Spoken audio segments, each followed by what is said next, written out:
Assalamualaikum warahmatullahi wabarakatuh. Halo semuanya, apa kabar hari ini?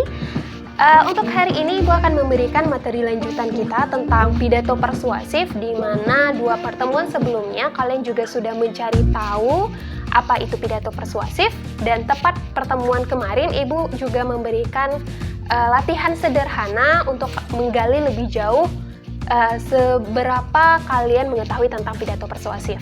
Nah, untuk hari ini Ibu akan memberikan penguatannya tentang pidato persuasif itu sendiri. Pidato persuasif itu adalah kegiatan menyampaikan suatu informasi kepada khalayak ramai yang sifatnya itu bisa mempengaruhi atau meyakinkan si pendengar terhadap apa yang disampaikan oleh si pembicaranya. Nah, kembali lagi karena disebut persuasif, inilah tujuannya, mempengaruhi atau meyakinkan si pendengar terhadap apa yang disampaikan. Baik anak-anak Ibu semuanya, Ibu rasa kalian sudah sering ya mendengar hal-hal yang berkaitan dengan pidato. Contoh sederhana ketika kalian melaksanakan sholat Idul Fitri atau sholat Jumat, itu khatib menyampaikan khutbahnya. Khutbah itu juga salah satu bentuk dari pidato. Contoh lainnya, pidato kepresidenan. Bapak Joko Widodo menyampaikan suatu sambutan di suatu kegiatan atau menyampaikan pidato kepresidenan di Istana Negara. Nah, yang beliau sampaikan juga bagian dari pidato. Atau contoh yang lebih sederhana dan sering kita temukan dalam kehidupan kita, ketika upacara hari Senin, pembina upacara menyampaikan amanat upacaranya. Nah, yang disampaikan tersebut adalah bagian dari pidato. Berarti jelas bahwa pidato adalah menyampaikan suatu gagasan atau informasi kepada khalayak ramai. Nah, sebenarnya apa sih yang kita sampaikan dalam berpidato itu?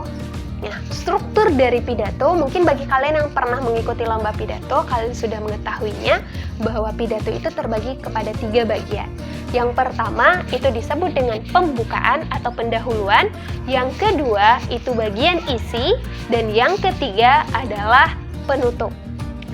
Nah, di bagian pembukaan atau pendahuluan itu bisa disampaikan bagi kita yang muslim, kita mengucapkan salam, puji syukur kepada Tuhan, salawat, dan juga hormat kepada para audiens atau pendengar yang ikut mendengarkan apa yang kita sampaikan.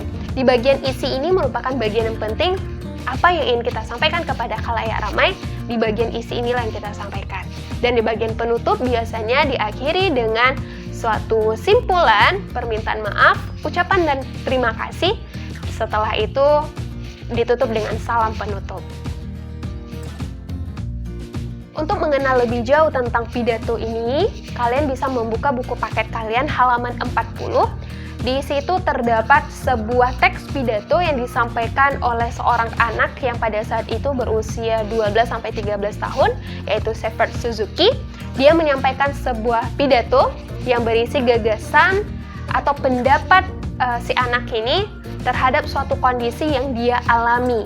Dan hal ini disampaikan kepada khalayak ramai, yaitu lebih tepatnya kepada pemimpin atau petinggi yang terdapat di Perserikatan Bangsa-Bangsa atau PBB.